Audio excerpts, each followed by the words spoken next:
No vídeo de hoje, eu queria dar umas dicas para você sobre a atividade de advocacia. Quando você contrata um escritório de advocacia ou você contrata um advogado autônomo, essa relação, que também envolve a prestação de serviço, como muitas outras atividades, que também envolve pagamento, como muitas outras atividades, essa relação que você tem com o advogado é uma relação de consumo? Por exemplo, se você contratar um advogado pela internet, ou seja, o contato que você estabeleceu com o escritório foi através da internet. Você descobriu o escritório na internet, sei lá, nas redes sociais, você decidiu contratar a partir da internet.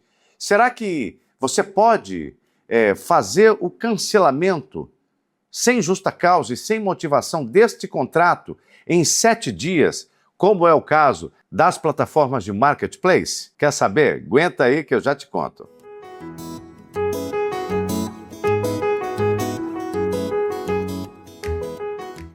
Olá pessoal, meu nome é Lucélio Lacerda, eu sou neurodivergente, advogado de neurodivergentes e meus contatos profissionais estão na descrição. Eu vou brevemente falar um pouquinho para você sobre a atividade da advocacia. O que é a advocacia para o mercado?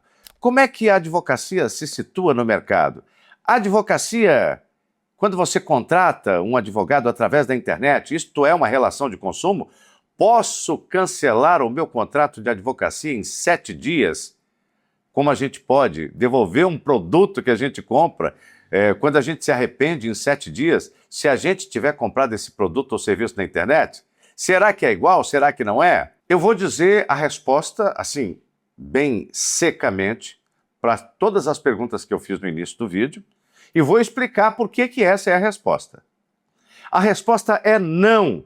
Você não compara advocacia com relação de consumo, não tem nada a ver. Ah, eu comprei um tênis pela internet e aí eu decidi que vou devolver esse tênis, não gostei desse tênis. Comprei um eletrônico, eu tenho 7 dias para devolver, porque o CDC, que é o Código de Defesa do Consumidor, me dá esse direito. Tá, mas por que então, se eu posso comprar tudo quanto é produto e devolver em 7 dias, por que eu não posso fazer o mesmo com a advocacia? Gente, você não pode fazer isso por vários motivos, mas o principal deles é que a advocacia não é relação de consumo. Aliás, a advocacia não é nem atividade mercantil. Como assim? Quer dizer então que um escritório de advocacia não é uma atividade de mercado, como são a maioria dos serviços? Não é. O advogado, embora tenha um ministério privado, ele exerce uma função que decorre de um munus público. Não é que o advogado particular seja um ente público, mas o munus, o encargo que ele assume para a sua vida, é público. Tanto é que você, no artigo 133 da Constituição, vai verificar que não existe justiça sem advocacia. Porque no artigo 133 da Constituição está dizendo: a advocacia é essencial na administração da justiça, o que significa que a advocacia é indispensável à administração da justiça. O que equivale a dizer, portanto, que não existe justiça sem advogado e sem advocacia. Então, o primeiro ponto é esse. Aí você pode indagar, tudo bem, que o advogado é indispensável, ok, mas não é mercado, não faz parte do mercado, não é atividade mercantil, tem que pagar. Se é um serviço, eu contrato ele, pago por ele e tenho que receber uma contrapartida, por que não é atividade mercantil? Porque é uma atividade sui generis. Começa a descrição dos motivos pelos quais não é atividade mercantil nesse conceito. É um ministério privado, mas o munus é público. É essencial à administração da justiça. Quer dizer, a gente não é agente público, porque não é o Estado que nos paga, quem nos paga são os nossos clientes, mas a gente é indispensável para a execução dessa atividade pública, que é a jurisdição. O Estado juiz dizendo o direito, dando sentenças, dizendo quem é que tem razão. Esse processo de dizer ao direito só acontece com a participação dos advogados. Tanto os advogados privados, quanto os defensores públicos e demais operadores do direito. Se você for ao Estatuto da OAB, Lei 8.906, vai estar lá no artigo 16, dizendo uma série de coisas sobre a atividade do advogado. E lá está dizendo, a advocacia não é atividade mercantil. Está dizendo lá. E nós temos uma série de limitações em relação a outras profissões do mercado. Por exemplo, um advogado não pode fazer anúncio no rádio e na TV. É proibido. Você nunca vai ver no intervalo do Jornal Nacional, ou de uma novela, ou de qualquer programa de TV, um anúncio do advogado. Não tem, não pode haver anúncio. O escritório da advocacia não pode oferecer esse serviço publicamente através dos veículos de comunicação, rádio e TV. Até pode ter anúncio. Em rádio e TV, jamais, não pode. Absolutamente impossível e proibido. Claro que você pode fazer anúncios institucionais nas redes sociais, na internet, em jornal impresso, mas este anúncio não pode ser de qualquer jeito. Tem um monte de coisa que o advogado não pode fazer. O advogado não pode oferecer consulta de graça. É proibido. O advogado, sob pena de processo ético disciplinar e julgamento pelo Tribunal de Ética e Disciplina da OAB. O cara pode perder a OAB dele, pode ser suspenso, pode ser punido se fizer isso. Não pode oferecer consulta de graça. Não pode oferecer desconto para honorários.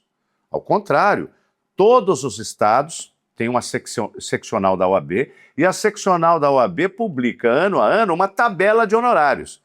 Essa tabela de honorários, olha para você ver o poder da OAB sobre o advogado. A OAB diz quanto é o mínimo que o advogado pode cobrar por uma ação. São normas que a gente chama de normas deontológicas. São normas deontológicas, esta norma especificamente é uma norma deontológica de conteúdo econômico, segundo a qual os advogados não devem aviltar os honorários, ou seja, não pode cobrar muito barato, porque senão avilta os honorários. Os preços ficam vis. E se os preços do serviço deste profissional, que é essencial à administração da justiça, for aviltado, os advogados terão dificuldade de sobreviver. E isso, de certa maneira, prostitui o sinal de preço do mercado, embora a atividade não seja mercantil. Então, tem uma série de coisas que o advogado está limitado. Mesmo nos casos em que ele pode fazer anúncio, ele tem que fazer anúncio moderado. Advogado não pode colocar um outdoor. Eu não posso comprar na rodovia Castelo Branco, eu não posso comprar e colocar numa BR um outdoor com a minha foto de terno e gravata, dizendo, olha, está aqui o melhor advogado do Brasil da área do direito da pessoa com deficiência, o advogado dos autistas.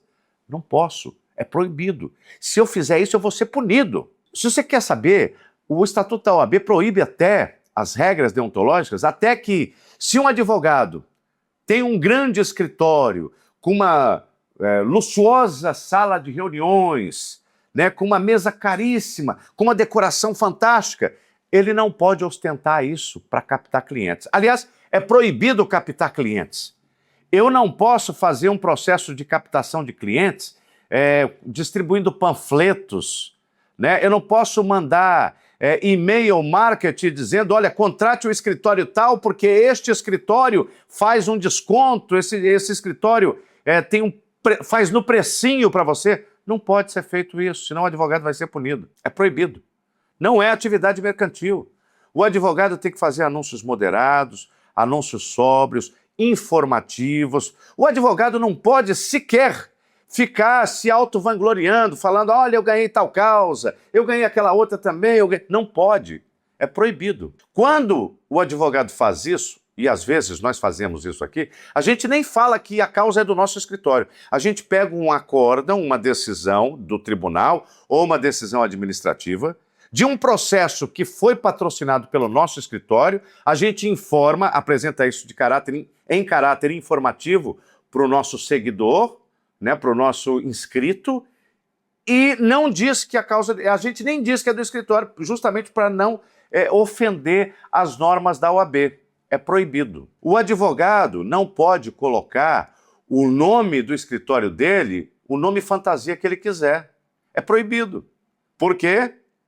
Porque a advocacia não é atividade mercantil. Por isso que a gente não tem a plena liberdade de mercado. Eu não posso montar um escritório, uma empresa, uma pessoa jurídica de um escritório e dizer escritório de advocacia causa ganha limitada. Não pode. O nome do escritório tem que ser o nome do advogado que é titular. É o nome, não é o apelido, tem que ser o nome dele.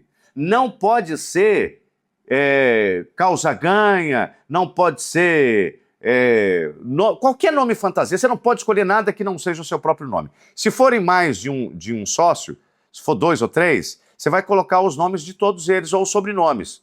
Né? Você pode dizer Lacerda Alves e Figueiredo Advocacia. Aí está o sobrenome dos 3 advogados, por exemplo. Mas você não pode colocar no escritório de advocacia nome fantasia. Então, essa é uma liberdade que o mercado tem e que o advogado não tem, porque não é atividade mercantil. Então, gente, esta é a primeira razão pela qual você não considera a advocacia uma atividade de consumo. Não é relação de consumo, antes é uma relação de confiança. Então, por esse motivo é que você não pode fazer uma... vamos supor, você pesquisou um advogado na internet, aí você encontrou o site, ou então a plataforma, a rede social, o perfil das redes sociais desse advogado. Você assistiu alguns vídeos dele, você maratonou, você falou, pô, esse cara é top, ele entende, parece entender, vou contratá-lo. Aí você entra em contato com ele e faz um contrato. Ó, eu quero que você me represente, eu tenho uma ação, a defesa tem que ser apresentada em 15 dias, eu quero que você faça isso para mim. Aí, daqui uns 5 dias, você pensa melhor, talvez, vou deixar isso para lá, não vou contratar, vou desistir, porque eu tenho 7 dias úteis para desistir desse contrato sem nenhuma justificativa, porque eu comprei pela internet. Não se aplica o CDC nesse caso, porque a advocacia não é relação de consumo. Agora, vamos imaginar que fosse, eu vou dizer aqui só exemplificativamente, tá? Vamos imaginar que fosse relação de consumo. No nosso caso aqui, do nosso escritório, não seria possível, porque mesmo quando é relação de consumo e se aplica esta regra da desistência em até 7 dias da compra, isto é quando a compra é feita de maneira em que as partes não estejam presentes. Não basta que seja pela internet, tem que ser pela internet sem a presença das partes. Quando você vai contratar, por exemplo, comprar um tênis, você está interagindo com a plataforma do marketplace, você está fazendo a compra, mas a pessoa que está te vendendo, ela não está aparecendo, ela não está conversando com você. Então, essa é uma compra que não é uma compra presencial, porque não estão as duas partes ali conversando sobre o negócio. Você simplesmente coloca no carrinho, compra, faz o pagamento e o produto vem. Aí você recebeu o produto, pode devolver. Então, é a exigência de que seja uma compra em que as partes não estejam presentes, compra à distância sem a presença das partes. Aqui no caso do escritório, quando uma pessoa decide contratar o escritório, ela não clica no botão e diz contratar. Não. Essa pessoa, ela vai agendar uma consulta para esclarecimentos jurídicos. Eu vou dar os esclarecimentos jurídicos para ela, porque as consultas aqui no escritório, elas têm a duração de 60 minutos e são todas elas comigo. Minha equipe tem outras atividades, mas as consultas e o esclarecimento sobre direito dos autistas, direito das pessoas com deficiência, sou eu mesmo quem dá. E é tete a tete, é telepresencial, não tem ninguém ausente aqui. Eu vejo, olho nos olhos do meu cliente, converso com ele. Então, não é, ainda que fosse, eu já te falei que o primeiro motivo pelo qual não cabe essa desistência em 7 dias é que não é relação de consumo, não é relação mercantil. Mas ainda que fosse, não seria possível porque a exigência de que as partes estejam ausentes, aquela compra remota sem conhecer as partes, não acontece. Porque aqui existe uma reunião de 60 minutos telepresencial na qual a pessoa vai me conhecer, ela vai conversar comigo. Se ela decidir me contratar para representar ela numa causa, ela tá tomando essa decisão diante de um advogado com quem ela já conversou 1 hora. Ela conhece o advogado, sabe? Não é de ouvir dizer. Ela não entrou numa plataforma e clicou em contratar, efetuar pagamento apenas. Ela conheceu a pessoa para quem ela vai outorgar uma procuração. Entendeu? Então, se você não sabia, eu espero que tenha sido útil de alguma maneira para você saber disso. A advocacia não é atividade mercantil, a advocacia não atua no mercado igual outras atividades. A gente tem uma série de restrições, uma série de regras éticas para cumprir Desde o anúncio até o que se cobra de honorários, a gente tem que seguir a lei, o Estatuto da Advocacia e as demais normas deontológicas da Ordem dos Advogados do Brasil. Espero que o vídeo tenha sido útil. Se ele foi útil, eu peço a você que se inscreva no canal, que clique no sininho, que dê um like e que compartilhe esse vídeo com outras pessoas que, assim como você, possam ter interesse nesse assunto. Muito obrigado e até o nosso próximo encontro.